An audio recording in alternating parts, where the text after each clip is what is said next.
Assalamualaikum warahmatullahi wabarakatuh. Halo sahabat TV 10, kembali kita berjumpa dalam program Bincang Psikologi persembahan TV 10. Tentu saja satu program yang mengedukasi untuk memberikan informasi seputar kesehatan mental dengan tujuan untuk memperbaiki kualitas hidup kita. Dan kali ini bersama saya Carla Ratna dan psikolog kita Bapak Setio Purwanto. Assalamualaikum Pak Setio. Waalaikumsalam warahmatullahi wabarakatuh. Sehat ya Pak, kabar baik? Alhamdulillah. Alhamdulillah. Kembali kita berjumpa dengan beliau di Padepokan Patrap Surakarta. Ini adalah padepokannya Pak Setio, yaitu tempat untuk konseling dan psikoterapi. Kita mengenal banyak terapi ya Pak ya? Iya. Ada psikoterapi, terus ada apa lagi Pak? Ada yang mau kita hipnoterapi. Hipnoterapi. Nah, itu kayaknya kita juga perlu bahas itu ya. Iya. Oh, seperti yang kita tahu, banyak orang yang merujuk pada hipnoterapi untuk penyembuhan beberapa penyakit. Katanya itu bagus, tapi ada juga yang mengeluh ternyata malah untuk kasus-kasus yang berat ya Pak ya, sepertinya tuh tidak membantu atau justru malah ada yang membuka luka lama. Nah, sepertinya kali ini kita akan mengedukasi sahabat TV 10 tentang hipnoterapi. Betul. Oke, apa sih hipnoterapi itu? Kemudian apa juga manfaatnya Pak Setio? Iya. Kalau kita lihat dulu ya di masyarakat ini, dari beberapa yang ingin konsultasi ke saya itu minta dihipno. Iya, sedikit-sedikit tuh orang tuh kayaknya tuh kalau ada masalah apa gitu langsung mintanya hipnoterapi gitu. Sepertinya kayak solusi banget gitu loh. Nah, kita lihat dulu dari sudut pandang psikolog nih tentang hipnoterapi itu seperti apa. Ya, ini perlu kita dudukkan yang sebenarnya tentang hipnoterapi gitu ya. Jadi jangan sampai masyarakat itu apa-apa hipno, apa-apa hipno, apa-apa sampai penyakit hipno. Fisik aja maunya di hipnoterapi. Nah, kita ulas lebih dalam ini Pak. Iya, hipno ini kan bagaimana kita kalau melakukan hipnoterapi ya, sebenarnya hipnoterapi itu adalah satu metode bagaimana kita bisa membangun kembali atau merubah konten-konten yang ada di alam bawah sadar. Oh, kaitannya dengan alam bawah sadar ya? Alam bawah sadar ya. Jadi misalnya nih orang yang ada edik atau kecanduan game misalnya, bagaimana dengan hipnoterapi itu dia bisa tidak suka dengan game, main game. Nah itu bisa karena awalnya suka. Karena konten di sini itu kalau aku tidak ngegame itu rasanya nggak nyaman, saya harus ngegame. Nah itu bisa. Kalau misalnya merokok itu juga bisa. Misalnya orang berhenti merokok, bisa kita bantu dengan hipnoterapi. Oh itu bisa. Bisa. Jadi hal-hal yang seperti itu gitu. Yang sifatnya dari suka ngegame atau kecanduan game, kecanduan rokok itu bisa pakai hipnoterapi bisa. Bisa. Yang jelas yang pasti dibutuhkan satu niat yang kuat dari klien juga ya. Nah, atau yang paling berat misalnya tentang fobia, ketakutan kepada suatu, misalnya takut takut kemoceng, takut sulak kalau dari sini ya, takut nasi. Jadi ada yang takut nasi. Jadi ketakutan yang tidak realistis itu bisa dibantu dengan hipnoterapi. Oh, ya. Gitu. Tapi kalau yang depresi, yang stres, apalagi yang sudah mengalami halusinasi, itu kalau dihipno itu akan menimbulkan mengungkap luka. Iya, malah justru mengungkap luka lama. Ya toh, nanti terus bisa apa ya? Kalau tidak bisa mengkontrol dirinya sendiri kan malah justru beresiko ya Pak. Beresiko, karena orang itu tingkat kendalinya berbeda-beda ya. Kalau orang yang sehat, kalau orang yang fobia itu sebenarnya sehat, cuma dia ketakutan pada satu hal. Kalau orang edik misalnya game itu dia sehat, cuma dia ada kecenderungan edik pada sesuatu itu ya. Tapi kalau yang misalnya depresi, itu bawah sadarnya itu sangat kuat sekali gitu, jadi pengaruhnya. hipnoterapi bukan solusinya ya Pak kalau depresi. Nah, dikhawatirkan ketika dilakukan hipno itu kan menurunkan kesadaran seseorang sampai ke alam bawah sadar dia. Ya kan, dengan hipno itu kan artinya menidurkan, menurunkan kesadarannya sampai keadaan hipno. Nah, kalau dia ini mentalnya kuat, dia akan tetap mengikuti yang menghipno. Artinya dia tetap mengikuti instruksinya yang menghipno. Nah, tapi kalau mentalnya nggak kuat, mentalnya lemah atau sedang down secara ini ya, misalnya depresi, terus kemudian halusinasi tadi, dia bisa ke bawah alam bawah sadarnya dia. Nah, alam bawah sadarnya, sehingga ketika dia dibangunkan nggak bangun-bangun, sudah selesai, dia tetap terbawa alam bawah sadarnya menjadi histeria, kayak orang kesurupan. Jadi ke bawah alam bawah sadarnya dia sendiri, nangis teriak-teriak nggak berhenti. Nah, itu bahaya ketika orang yang stres, depresi, kemudian apalagi yang sudah halusinasi itu dihipno. Jadi memang tidak semua gangguan mental itu bisa dihipno. Tidak semua gangguan mental itu bisa dihipno. Jadi yang itu bisa mengatasi keluhan apa saja Pak? Maksudnya tingkat sampai seberapa gitu? Ya, pada gangguan-gangguan mental yang ringan. Jadi yang masih bisa dikendalikan. Misalnya tadi fobia, obsesi kompulsi, kemudian trauma. Trauma bisa ya? Trauma bisa. Trauma bisa. Cuma memang kalau traumanya agak berat memang tidak bisa 1 kali ya. Dia harus gitu. 2-3 kali gitu trauma. Nah, ada beberapa insomnia yang bisa kalau insomnianya itu ringan. Oh, insomnia bisa, tapi tingkat ringan ya? Ringan, bukan insomnia yang sudah diikuti dengan overthinking yang berlebihan. Itu dihipno akan kesulitan. Karena pikiran tidak ngefek gitu ya? Tidak ngefek. Tapi kalau untuk yang ringan-ringan insomnia itu bisa. Sekali gitu dia bisa tidur. Ya. Jadi di masyarakat ini yang terjadi, yang saya lihat itu apa-apa dihipno. Padahal kalau kita lihat akan lebih efektif kalau itu dilakukan konseling. Ya, dilakukan konseling. Kemudian memang sebenarnya hipno itu kan seperti ini aja, tambahan di dalam proses terapi, psikoterapi atau konseling. Jadi kayak treatment aja ya Pak ya? Treatment. Jadi ini perlu nggak dihipno? Oh ini perlu ya dihipno gitu. Oh ini nggak perlu ya jangan gitu. Konseling bisa tanpa hipno gitu ya? Oh gitu. Dalam SOP hipno itu ada namanya SWOT. Analisis SWOT-nya itu ada. Kelebihannya apa dia, kalau dihipno kekurangannya apa, kelebihannya apa, dianalisis masalahnya, yang dibutuhkan apa. Dan dalam proses hipno itu kan yang paling ditumbuhkan rasa semangat atau motivasinya untuk berubah. Ya kan, kalau misalnya dia mau berhenti merokok misalnya, tapi dia sendiri ogah-ogahan sebenarnya. Nah, nanti di hipno pun belum ada 2-3 hari hipno itu sudah hilang, pengaruhnya sudah hilang. Pengaruh sugesti dari hipnoterapi itu. Induksi bawah sadarnya lama-lama akan hilang. Apalagi jadi harus kemauan dulu ya? Nah, harus ditumbuhkan kemauan dulu. Bener nggak ini dari maumu gitu? Ya Pak, sebenarnya kalau memang sungguh-sungguh oke. Dihipno bisa. Dan yang kedua juga orang harus mau dihipno gitu. Oh gitu. Kalau orang saya mau hipnoterapi tapi secara niatnya dia tidak mau dihipno. Mungkin ya lihat media ya, di ini diapakan nanti kalau hipno dia, nah dia nggak mau dihipno. Ada penolakan ketika proses hipno itu juga akan mempersulit ketika masuk alam bawah sadar. Karena seorang hipnoterapis akan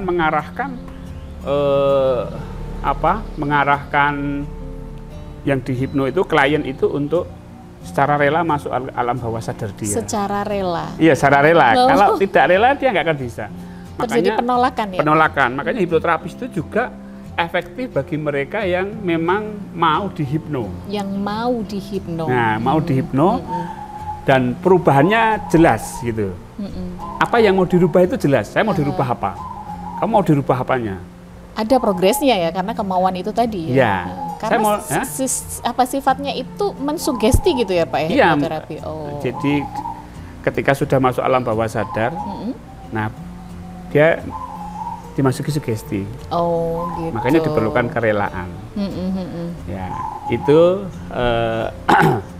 proses hipno itu memang memerlukan pertama kemauan, kerelaan, yang kedua niat dari klien.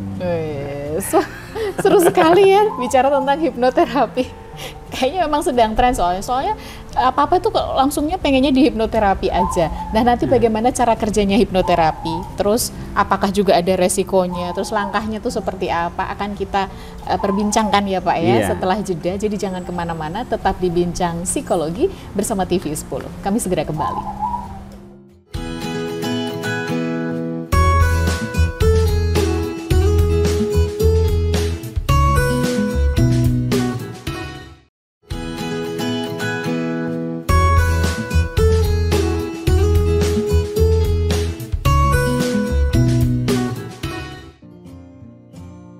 Anda masih bersama kami dalam Bincang Psikologi dari TV 10 bersama saya Carla Ratna dan psikolog kita Bapak Setio Purwanto, dan kita masih dari Padepokan Patrap Surakarta.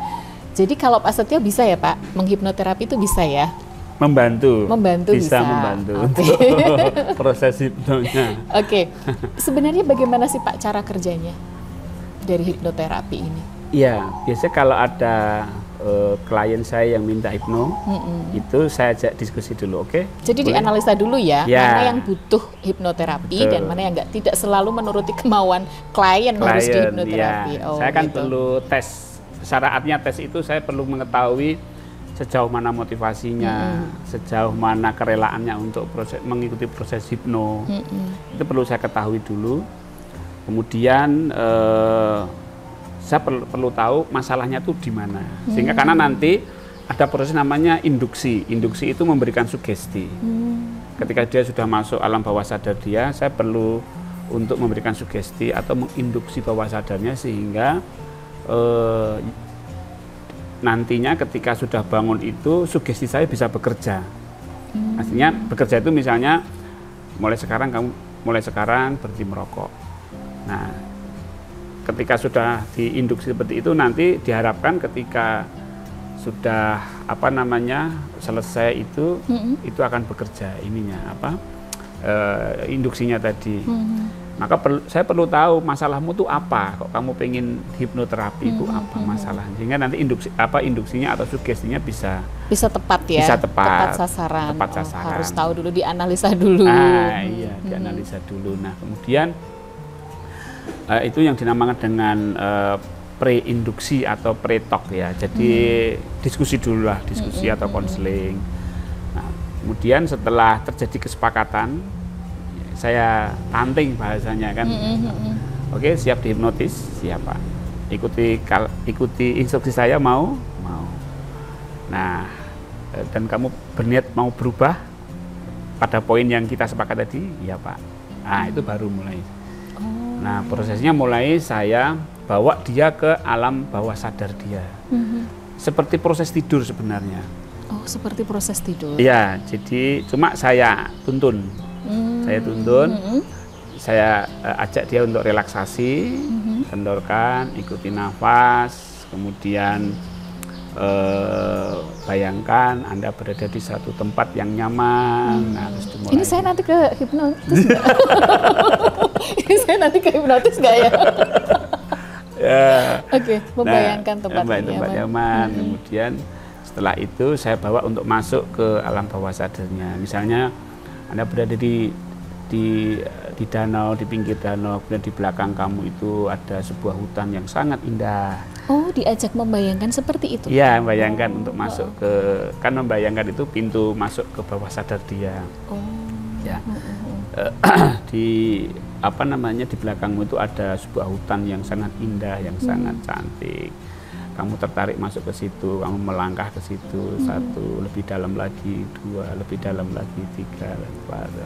Oke, semakin rileks, semakin nyaman kamu di situ, semakin santai dan kamu rasa mengantuk di situ. Nah, setelah sudah proses itu namanya proses induksi ya. Jadi proses penurunan penurunan kesadaran dia masuk alam bawah sadar dia. Iya. Nah, setelah itu saya uji coba dulu apakah dia ini sudah benar-benar terhipno atau belum.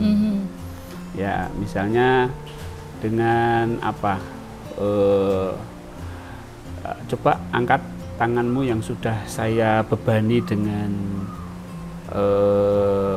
barbel seberat 10 kg. Coba angkat. Kalau dia ada kok berat-berat ya berarti sudah terhipnosis. Oh, gitu. Padahal tidak ada beban, ya, cuman kan terpengaruh.